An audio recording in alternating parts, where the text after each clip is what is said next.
Here's a question that keeps coming up. Will AI make us smarter, or is it gonna make us dumb?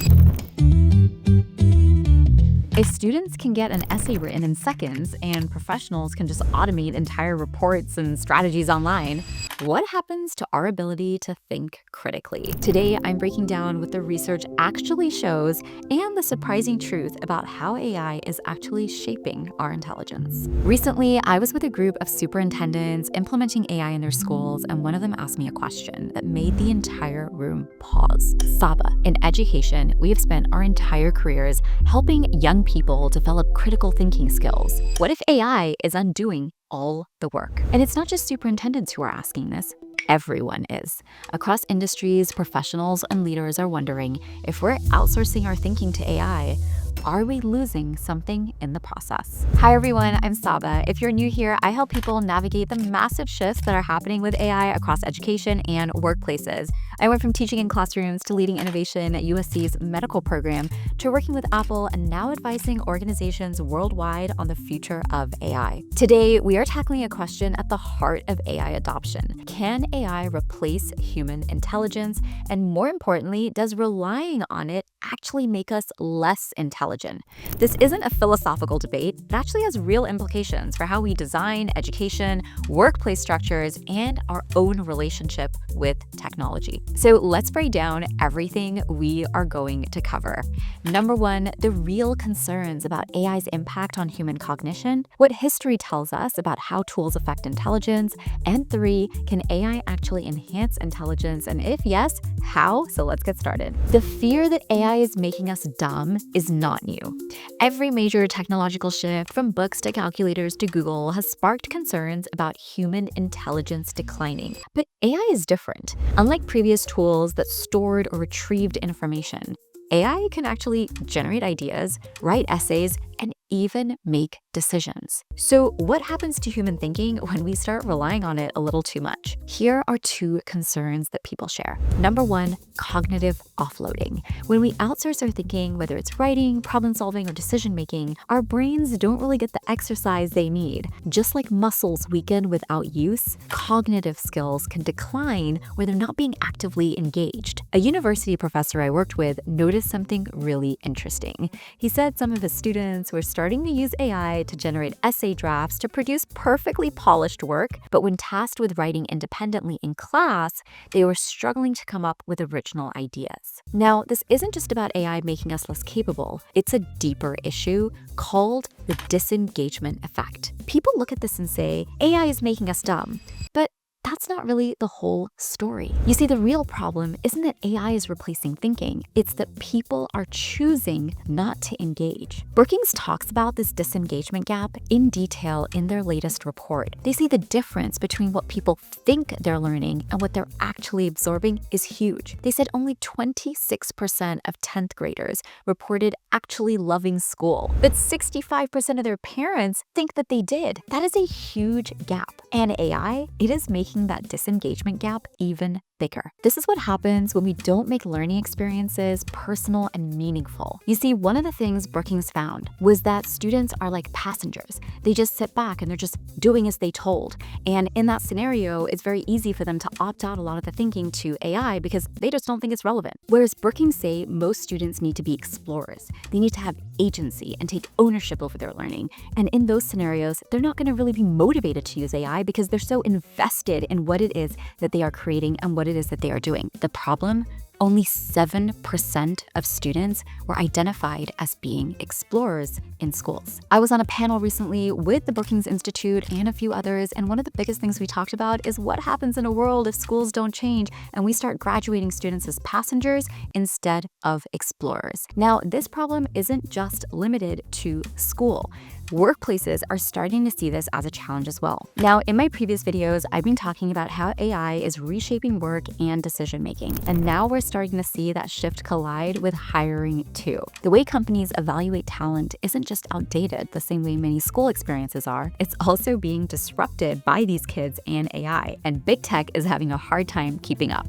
Here's what happened. So there is a 21-year-old who everybody is writing about. He built a business helping coders use AI to pass technical interviews at companies like Meta, Google, and Amazon. His platform, which automates solutions to leak code challenges, is on track to hit 1 million ARR by mid-May. And while some see this as cheating, Lee argues that these interview processes were already broken. AI is just exposing the flaws. That is the exact same thing that students are oftentimes saying about schools, and companies are starting to notice. Amazon and Anthropic are trying to build workarounds to prevent candidates from relying on AI, but the problem is growing so fast that Google basically said, let's just bring back in-person interviews to ensure that people aren't using AI to generate answers. This was actually the CEO, Sundar Pichai, who recently told employees, with the way AI tools are progressing, it's worth thinking about some fraction of the interviews being in person. But students like Lee, who created this app, and others pushed back on this idea, saying that if companies are building AI-driven products, why are you banning them from the hiring process? If AI is already embedded in how we work, why are people pretending that it doesn't exist, and how we're evaluating our skills, how we're doing interviews, and how we're using it in just about every other area of our lives? But you see, this isn't just about job interviews. It's creating a lot of confusion. In this case, how can companies measure talent in a world where AI is an active part of every process? How do I know what you're doing, and how do I know what the AI is doing? If AI is redefining work, hiring practices, schools, everyone needs to start catching up. Because the real question isn't whether AI should be allowed in interviews, it's whether we need to rethink how we assess skills,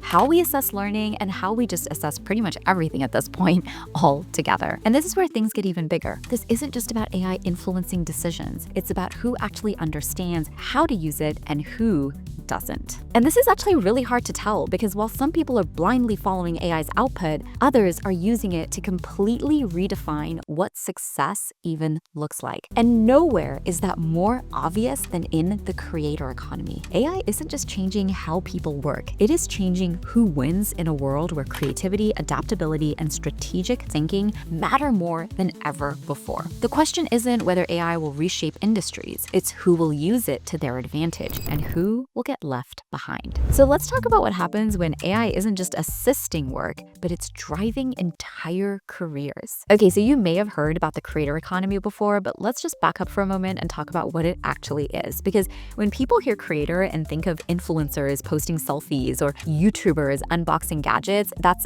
kind of what most people have come to mind. But this isn't just about viral videos and becoming a YouTuber. This is about how the internet completely rewrote and continues to rewrite the rules on work, business, and intelligence. Before AI, before automation, there was the creator economy, a shift that removed the traditional gatekeepers of success. Suddenly, you didn't need a publisher to write a book. You didn't need a record label for your music to reach the masses. You didn't even need a degree or credential to teach something. If you had a phone, internet access, and something valuable to say, you could reach millions. This era has only gotten bigger and bigger, and it is changing everything. But here's the catch. If you weren't paying attention the past 20 years, you might have missed this. And now you're kind of in a situation where you're going from like the information age to the AI age. But in between, there was an entire creator age that really redefined what it means to build a career, share knowledge, and create influence. And that is why we have different generations now that just think differently about the world and what's right and what's wrong. If you skip that shift, AI isn't just automating work, it is accelerating those changes in a world where the rules of success have already been changed for the past 20 years. It's just that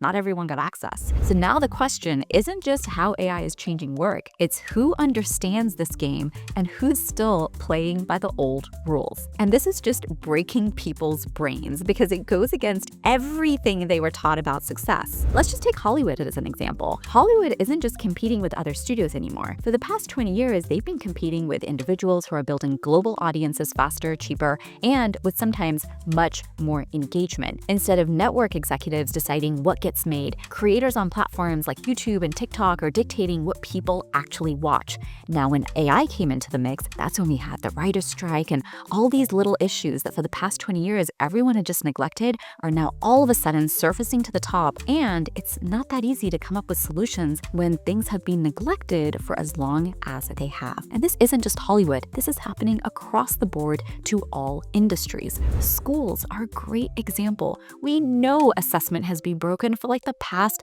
100 years. Yet, we just let the problem fester, and now here it is blowing up in our faces. And let's take one of my favorite groups. Well, it's not all of them, but there's definitely a group in higher education who are facing the same disruption as individuals as well. People aren't waiting for degrees anymore to certify their expertise. They are building businesses by teaching online. There was even a professor the other day who was like, maybe we need to do eye scans on people so that we can see that they're actually doing the online courses. Whether it is online courses, coding, business strategy, or even the most niche of skills, learners are choosing individual experts who can bring the receipts over institutions that move too slowly to keep up. Because why do you even go to school or invest in a degree in higher education? Because you are looking to build a life after. And instead, most people are graduating in debt, not with the opportunities that they hope come from the experiences that they are investing in. And last but not least, let's talk about politics.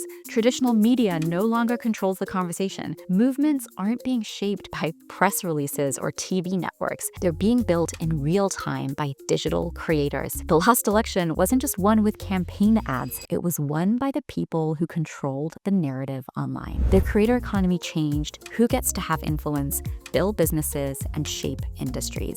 And now AI is bringing it in front of everyone and taking that disruption to a whole new level. But I've had people ask me, Sabba, isn't human connection still the ultimate source for all breakthrough opportunities? And while in theory, yes, we just have much more access to people that we otherwise never would have been able to meet or know via podcasts, YouTube, and so many other places. Can you imagine how limited our opportunities would be if we just relied on the people around us? So the real question is, if AI is accelerating everything and traditional things are disappearing, how are you adapting to the new rules, and what are you going to do to create the new rules so that they are in alignment with your values and your vision for what you hope to see? Or you can just sit around and keep playing by the old rules until the game expires. The shifts we are seeing today with the creator economy are directly tied to AI. AI is accelerating all of the disruption of traditional systems, and the people who understand how to use it are pulling ahead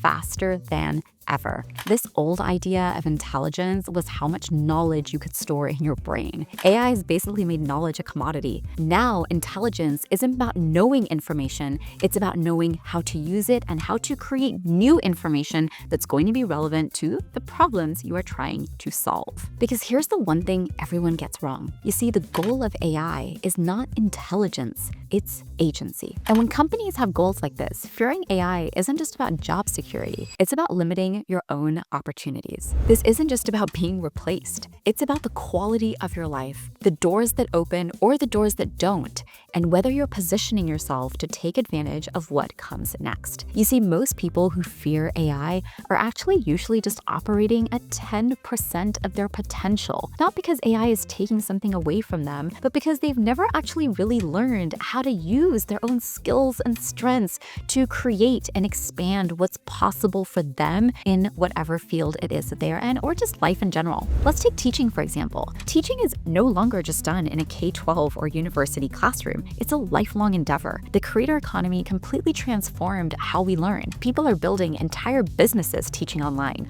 launching courses, monetizing their expertise without ever having stepped into a traditional credential program. But if you never learned how to operate in this new world, if you still think teaching is something that only happens inside a school building, you have already missed out the last 20 years of an entire wave of opportunity.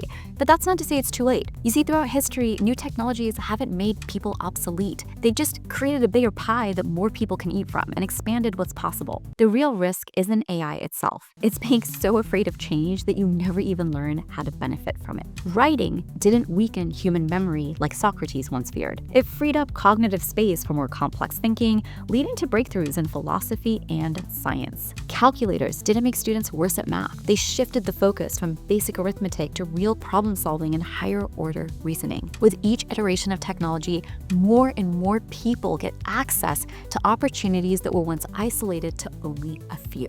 And perhaps the best example is the internet. The internet didn't kill deep thinking. It rewired how we handle knowledge, giving us instant access to information that once took days, weeks, even years, if you were even lucky to have access to the information at all. But here's the big difference. AI isn't just a tool. It's a tool that can think. And this is why our human agency matters more than ever before. Because when the internet became mainstream, some people built businesses, launched careers, and mastered new skills, and others, they doom scrolled their way into an anxiety spiral. Same tool, completely different outcomes. It all comes back to our decisions and our agency over the technology. And the research backs this up too. Studies show that passive consumption, endless scrolling, mindless engagement lead to increased anxiety, lower attention spans, and a completely warped perception of reality. Meanwhile, people who actively create, engage,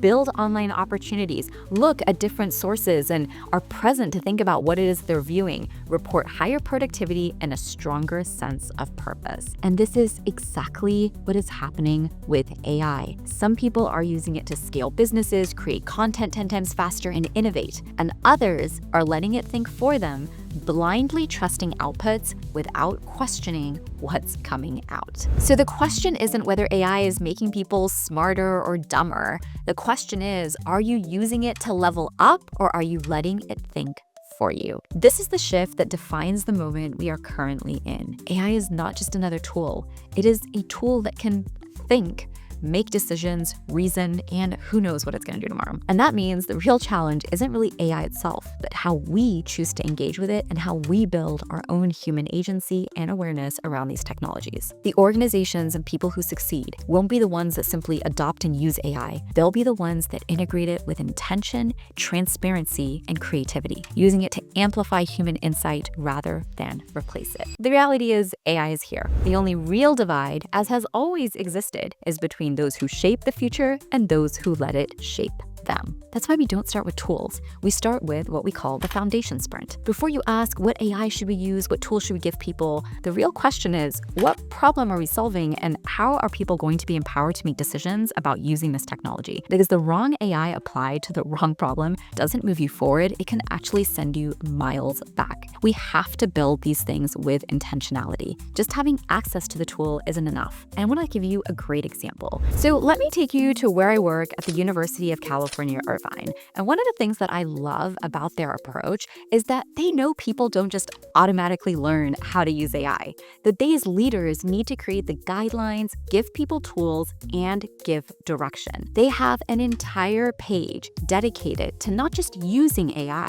They have even provided examples on how you might not be using AI correctly or cheating. And they've even defined what it actually means to misuse AI.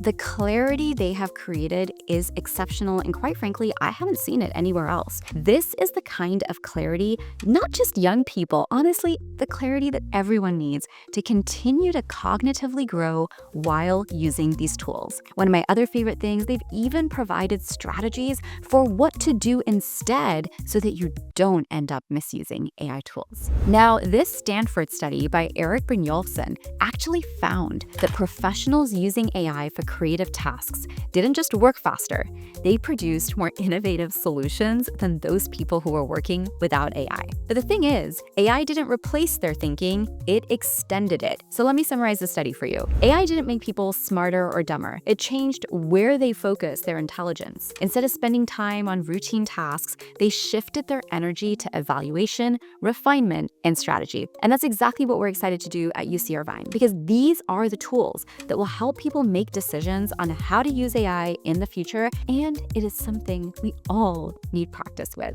Okay, so now finally, how can AI actually enhance intelligence? Here's where it gets really exciting. AI can actually be a catalyst to enhance our cognitive abilities, serving as a powerful extension of our own natural intelligence. This concept is known as intelligence amplification. It was first coined in the 1950s by William Ross Ashby, a British cybernetician who saw firsthand how machinery was able to enhance human intelligence. And now in 2025, we see the exact same thing with AI. AI can augment human thinking, allowing us to process information more efficiently, tackle complex problems more easily. And renowned psychologist Daniel Kahneman's research into human judgment and decision-making emphasizes that while humans can be biased, they also apply context and empathy. Humans take responsibility, AI doesn't. And this is actually one of the biggest questions that we're going to have to tackle in our organizations. When AI makes a bad call, who are we going to blame? The algorithm, the programmer, the company who deployed it, or the person who's using it? AI can't ever really take accountability, but humans do. And that's why we can't afford to let AI make major decisions unchecked, and why you always need to be the leader of your AI team. But to do this, good intentions are not going to be enough. We're going to need clear frameworks. Without them, integrity is going to become subjective. Every person has a different definition of what honest and fair and integrity even mean. Some people define things in the moment to justify how something might benefit them, and this is exactly how power imbalances and confusion start to emerge. So let's take a look at an example. Let's say we have a student who turns in an AI-generated essay. One teacher sees it as cheating and gives them a 0. Another says, well, I don't know, maybe it's just a tool and they're getting some help as part of the process. Who's right? Without a shared definition of integrity, students are going to get mixed messages, and we're going to see inconsistent consequences. That's one of the reasons why I created the WISE framework, is to give people a clear, shared, transparent way to evaluate and communicate their use of AI. And it's 4 questions. W stands for well-being. Does AI enhance my well-being and those around me, or does it create stress, over-reliance, and harm? I for integrity. Am I using AI transparently and fairly, ensuring that credit and responsibility are clear? S is for skills. What am I learning with AI, and what might I be missing out on by using AI? And last but not least is engage. Is AI making me more engaged and more intentional, or am I just outsourcing my thinking and I could have really just done this alone? These 4 questions are essential not just to see how other people are doing things, but for our own self-awareness, our own metacognition, and our own human agency. AI is here to stay, but how we use it is going to be up to us. If we don't create clarity now with the people we work with inside our organizations, we are going to be dealing with consequences forever. This is exactly why technology ends up becoming a problem inside societies instead of a solution. It's never the technology itself, it's just a tool. It's the way we introduce it, the way we use it, and the clarity we have around what it means to use it well in alignment with our vision and our values. Too often, AI and other technologies get blamed for problems that actually come down to design, intention, and shared communication. Without clear frameworks, people will define integrity in ways that serve them, punishments will become inconsistent, and confusion and frustration is going to replace progress. That's why I really believe we need clear frameworks, not just good intentions. So does AI make us dumber? Honestly, the answer depends entirely on how we use it. If we blindly just outsource our thinking to AI, we don't give people the frameworks they need to succeed, then yes, we are going to risk cognitive decline in our societies and in our schools. But if we use AI to free up mental space for deeper thinking, for problem solving, for strategic creativity, and we actually take the time to communicate what we believe about it and help people along the way, I think it's actually going to make us smarter, sharper, and even more valuable, and hopefully allow us to do more of the things that we have always wanted to do but never had the time for. So at the end of the day, the best approach isn't resisting AI or replacing human thinking. It's about developing a complementary intelligence. The future is going to belong to those who understand when to rely on AI and when to engage their own minds. If this made you think differently about AI, hit like and subscribe for more insights on using AI to enhance your life and business, and let's build a future where we use AI and make wise decisions along the way.